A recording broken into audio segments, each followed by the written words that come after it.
Oke, Assalamualaikum warahmatullahi wabarakatuh. Balik lagi bareng saya Dedi Kurniawan, mahasiswa Teknik Informatika Universitas Teknologi Sumbawa. Nah teman-teman, di video kali ini saya akan berbagi ilmu sedikit ya tentang PMJ atau perancangan dan manajemen jaringan. Oke, langsung saja kita ke materi ya. Pertama ada pengenalan PMJ. Nah di sini ada beberapa pengertian ya teman-teman. Pengertian perancangan, manajemen, dan jaringan dipisah-pisah ya. Jadi perancangan itu adalah hubungan antara spesifikasi kebutuhan dan implementasi ya. Kemudian bisa dilihat sendiri di sini untuk manajemen dan jaringannya sendiri ya. Kemudian ada arsitektur manajemen jaringan. Yang pertama itu ada NMS atau Network Management Station. Nah, jadi NMS ini biasanya memiliki konsol ya, konsol kendali dengan sebuah antarmuka GUI yang memungkinkan pengguna untuk melihat representasi grafis dari jaringan. Kemudian yang didapat dari agen manajemen atau mengeset nilai ambang dengan cara satu menggunakan tes dan koreksi otomatis, mencatat yang terjadi pada jaringan dan memberikan informasi status dan peringatan pada pengguna. Kemudian ada protokol manajemen jaringan. Nah, di sini protokolnya yang pertama itu ada SNMP atau Simple Network Management Protocol. Nah, di sini SNMP ini adalah protokol yang didesain untuk memberikan kemampuan kepada pemakai untuk memonitor dan mengatur jaringan komputernya teman-teman. Jadi untuk SNMP ini adalah untuk memonitor dari jauh ya teman-teman. Kemudian yang kedua ini ada CMIP atau Common Management Information Protocol ya. Jadi CMIP ini protokol yang paling banyak digunakan ya pada lingkungan jaringan lokal LAN.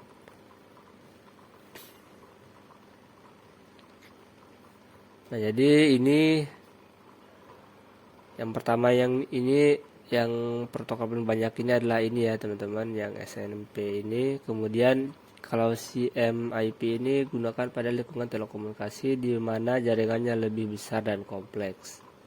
Ini ada salah sedikit ya teman-teman.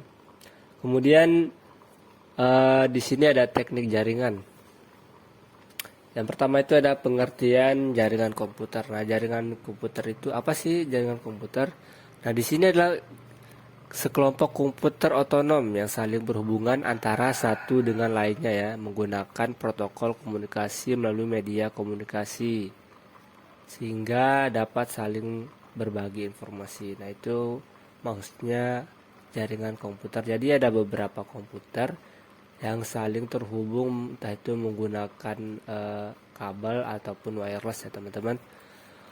Kemudian manfaat yang didapat dalam membangun jaringan komputer, yang pertama itu ada sharing resource. Nah, sharing resource ini bertujuan agar seluruh program dapat dimanfaatkan oleh setiap orang yang ada pada jaringan komputer ya, tanpa terpengaruh oleh lokasi maupun dari pengaruh dari pemakai ya. Yang kedua ada media komunikasi. Nah, di media komunikasi ini jaringan komputer memungkinkan terjadinya komunikasi antar pengguna ya, baik itu untuk telekonferensi maupun untuk mengirim pesan atau informasi yang penting lainnya ya. Kemudian ada integrasi data, keamanan data, dan sumber daya lebih efisien dan informasi terkini. Oke, kemudian ada jaringan komputer dibedakan menjadi 3 kelompok. Nah, biasanya teman-teman kalau kita di SMA dulu kan pernah belajar sedikit ya tentang komputer, tentang jaringan-jaringan komputer ya. Antara lain itu LAN, MAN, dan WAN. Nah, simpelnya itu LAN itu adalah cakupannya yang kecil. Misalkan di suatu sekolah misalnya itu menggunakan LAN ya teman-teman. Kemudian ada namanya MAN, yaitu Metropolitan Area Network. Nah, di sini cakupannya lebih besar dari LAN ya teman-teman. Ini biasanya digunakan dalam sebuah kota ya teman-teman. Kemudian ada WAN. Di sini adalah cakupannya paling luas ya. Seringkali mencakup sebuah negara bahkan benua itu menggunakan WAN. Jadi sangat luas sekali untuk WAN ini. Kemudian ada topologi jaringan ya teman-teman. Di sini ada 6 topologi ya. Yang pertama itu ada topologi bus atau bus topologi. Ini menggunakan satu segmen teman-teman. Terus untuk yang ring menggunakan satu host ke host setelah sebelumnya. Jadi bentuknya ring itu seperti cincin yang melingkar seperti itu. Kemudian yang ketiga ada topologi star atau star topologi, menghubungkan semua kabel pada host ke satu titik utama. Nah, ini biasanya itu menggunakan hub atau switch ya. Kemudian yang keempat ada topologi extended star. Perkembangan dari topologi star ya teman-teman, memiliki beberapa titik yang terhubung ke satu titik utama. Nah, itu adalah upgradean dari topologi star ini ya. Kemudian yang kelima itu ada topologi hierarki. Topologi hierarki ini dibuat mirip dengan topologi extended star. Sistem dihubungkan ke komputer yang mengendalikan trafik pada topologi. Kemudian yang keenam ada topologi mesh. Topologi mesh ini menghubungkan satu titik ke titik yang lainnya. Kondisi di mana tidak ada hubungan komunikasi terputus secara absolut antar node komputer. Kemudian ada OSI layer teman-teman. Nah, untuk layer ini itu bahasa Indonesianya lapisan ya teman-teman. Nah, di sini ada beberapa layer yang terdapat dalam OSI layer ya teman-teman. Yang pertama itu ada application layer. Nah, di application layer ini termasuk ke dalam kategori upper layer ya, atau layer yang paling atas ya, yang dekat dengan pengguna. Nah, secara urutan layer ini adalah layer yang berada di urutan paling atas. Nah, seperti saya jelaskan tadi, menangani layer ini menangani user interface ya teman-teman untuk aplikasinya. Kemudian untuk yang kedua itu ada presentation layer atau lapisan presentasi, merupakan salah satu lapisan yang berada pada model lapisan OSI layer. Levelnya itu adalah lapisan kedua ketika sebuah data atau informasi akan dikirim, dan berada pada layer ke-6 pada saat sebuah data akan diterima oleh user, gitu teman-teman. Kemudian yang ketiga ada session layer. Nah, session layer ini adalah lapisan pada OSI yang bertugas dalam menetapkan, mengelola, dan mengakhiri sesi antara dua host yang berkomunikasi ya. Lapisan ini memberikan layanannya ke lapisan presentasi. Nah, jadi setelah session layer ini nanti dilanjutkan ke presentation layer ya. Kemudian session layer jaringan komputer sendiri secara teoritis merupakan sebuah layer atau lapisan yang terdapat pada OSI layer reference model yang bertugas untuk mengendalikan dialog-dialog yang terjadi antar node. Oke, yang keempat ada transport layer, di mana layer ini dapat menghubungkan beberapa koneksi transport sesuai namanya ya, menghubungkan beberapa koneksi transport ke dalam jaringan koneksi yang sama. Nah, transport layer ini bertanggung jawab untuk menyampaikan data ke proses aplikasi yang sesuai pada komputer host. Kemudian yang kelima ada network layer ya. Nah, di network layer ini jaringan komputer atau yang bisa juga kita kenal dengan istilah lapisan jaringan merupakan salah satu bagian layer pada keseluruhan sistem OSI layer reference model yang terdiri dari 7 buah lapisan atau layer. Network layer ini adalah layer atau lapisan bekerja di antara data link layer dan transport layer, tergantung pada proses yang sedang berlangsung ya, entah itu mengirim atau menerima data.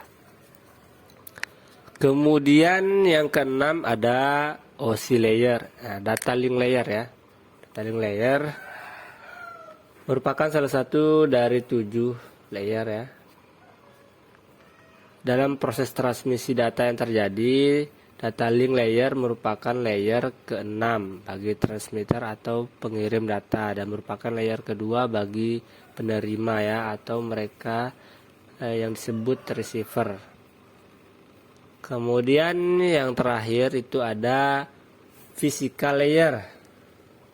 Nah, physical layer ini merupakan layer yang berhubungan dengan segala bentuk hubungan koneksi jaringan secara fisik, di mana kebanyakan berhubungan dengan perangkat keras sebuah jaringan komputer seperti switch, server, dan juga klien ya teman-teman. Nah, fungsi utamanya ini adalah melakukan sinkronisasi dari bit data, mengidentifikasi, mendefinisikan LAN card, dan juga melakukan definisi struktur jaringan dan media transmisi jaringan. Kemudian itu ada host layer. Nah, tadi kita sudah membahas tentang host layer, yaitu proses transmisinya, proses data ditransmisi. Kemudian di sini ada host layer tentang data ya, apa isi sebuah data sehingga data tersebut bisa ditransmisikan. Ketika kita analogikan mengirim data di internet itu seperti mengirim pos. Bisa dikatakan data adalah isi surat tersebut. Kemudian paket header adalah amplop, perangko, alamat, dan kelengkapan lainnya. Paket header ini memberikan beberapa informasi tambahan. Jika kita bedah sebuah paket data yang ditransmisikan menggunakan IPv4. Nah, di sini ada IPv, merupakan informasi versi IP yang digunakan IPv4 atau IPv6. Ada juga di sini IP header light atau IHL ya. Informasi panjang keseluruhan header paket data. Minimum panjang IP header adalah 20 bits dan maksimum adalah 24 bit. Kemudian ada TOS. TOS ini adalah sebuah field ya. Field dalam header IPv4 yang memiliki panjang 8 bit dan digunakan untuk menandakan jenis quality of service. Kemudian ada namanya 16 bit total length. Jadi isian 16 bit ini memberikan informasi ukuran keseluruhan paket atau fragment ya, termasuk header dan data. Informasi ditampilkan dengan format bytes 16 bit, identification, fragment, offset, flag or length.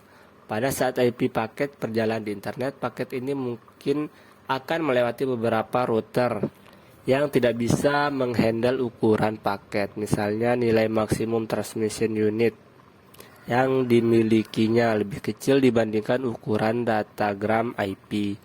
Maka paket akan dipecah atau difragmentasi menjadi paket-paket yang lebih kecil untuk kemudian akan disusun kembali setelahnya. Kemudian di sini ada 16 bit header checksum.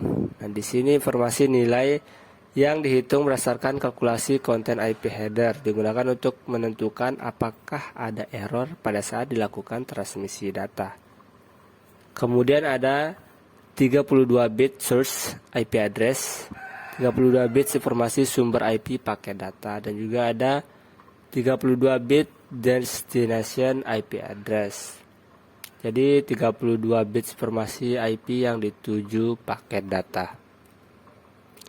Kemudian yang terakhir ada option if any. Parameter ini termasuk jarang digunakan ya teman-teman. Memiliki panjang yang bervariasi dari 0 sampai kelipatan 32 bits ya. Kemudian ada TCP/IP. Nah, TCP/IP ini merupakan kolaborasi antara Internet Protokol atau IP yang berguna untuk mengatur pertukaran data di dalam internet. TCP ini bisa dibilang menjadi bagian paling inti ya dari Internet Protokol. Nah, artikel kali akan membahas tentang artikel ini akan membahas tentang TCP/IP adalah beserta fungsi, apa itu TCP/IP, fungsinya, cara kerjanya, dan sebagainya ya. Selain itu, TCP ini menjamin pengiriman pesan dari satu komputer ke komputer lain. Proses pengiriman ini menggunakan mekanisme handshake ya. Kemudian untuk application layer, di sini ada application layer. Layer pertama dari dan berada pada bagian teratas TCP/IP ini dinamakan application layer, sama seperti tadi ya, ada application layernya. Bagian atau divisi dari sistem ini sendiri berisikan perangkat ataupun proses yang digunakan dalam menjalankan atau mengaplikasikan komputer ya. Yang kedua itu ada network layer. Setiap layer yang ada pada TCP/IP ini tentunya memiliki fungsi yang sama-sama penting dalam menjalankan fungsi sistemnya.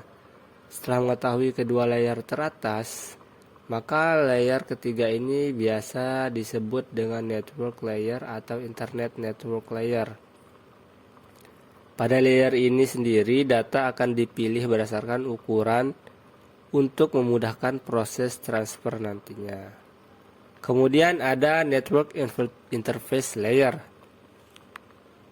Beralih ke layer atau divisi TCP/IP yang terakhir, yaitu network interface layer, menjadi layer atau bagian paling bawah.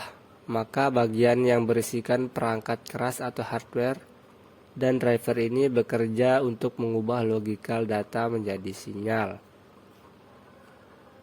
Beda dengan OSI layer tadi, itu kan namanya physical layer, kalau ini network interface layer. Nah, proses pengubahan logical data menjadi sinyal ditransmitkan menggunakan fiber optik ya, atau kabel tembaga, atau bisa juga mengubah sinyal radio menjadi wireless. Kemudian di sini ada fungsinya ya, fungsi dari TCP/IP. Fungsi TCP/IP ini memang sangat penting dalam pengoperasian untuk memainkan komputer. Data-data yang digunakan harus diproses terlebih dahulu melalui beberapa layer atau divisi yang memiliki fungsi masing-masing.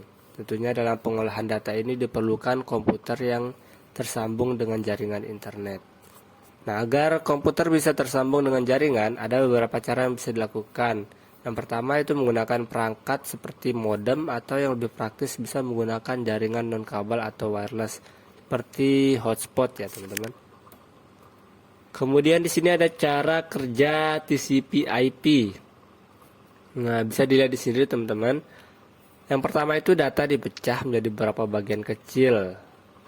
Data besar yang sengaja dipecah ini bertujuan agar data mampu ditransmisikan melalui protokol ataupun media yang tepat dan juga sesuai. Yang kedua ini paket data yang sudah dipecah akan melewati router. Setelah paket dilabeli, maka paket kecil tersebut akan melewati router yang tersedia di internet. Kemudian paket sampai pada tujuan yang terakhir adalah paket data yang diproses dalam TCP/IP melalui beberapa layer. Tahap pengolahan layer ini sendiri meliputi menerjemahkan sinyal lalu memastikan data sampai pada tujuan yang benar. Kemudian selanjutnya ada karakteristik TCP/IP. Nah, di sini dapat dilihat sendiri teman-teman. Yang pertama itu dapat berdiri sendiri tanpa harus dipasang pada perangkat keras jaringan apapun yang memungkinkan protokol ini bisa bergabung dengan banyak jaringan komputer. Yang kedua ada dapat dijadikan alamat umum. Karakteristik ini membuat setiap perangkat yang memakai protokol ini mempunyai sebuah alamat unik dalam jaringan komputer global seperti internet maupun pada jaringan komputer lokal. Nah, yang ketiga merupakan sebuah protokol standar yang gratis, terbuka, dan dikembangkan terpisah dari perangkat keras komputer. Kemudian setiap alamat IP memiliki format yang berbeda-beda yang terdiri dari sebuah bagian host dan sebuah bagian jaringan. Di sini ada beberapa kelas, ya, ada 3 kelas. Yang pertama itu jaringan kelas A, kedua ada jaringan kelas B, dan ketiga ada jaringan kelas C. Untuk jumlah hostnya beda-beda ya teman-teman, bisa dilihat sendiri di sini. Kemudian kita beralih ke subnetting. Nah, di subnetting ini adalah teknik memecah suatu jaringan besar menjadi jaringan yang lebih kecil dengan cara mengorbankan bit host ID pada subnet mask untuk dijadikan network ID baru. Nah, subnetting ini merupakan teknik memecah network menjadi beberapa subnetwork yang lebih kecil. Dan subnetting ini hanya dapat dilakukan pada IP address kelas A, IP address kelas B, dan IP address kelas C. Dengan subnetting akan menciptakan beberapa network tambahan tetapi mengurangi jumlah maksimum host yang ada dalam tipe network tersebut, ya.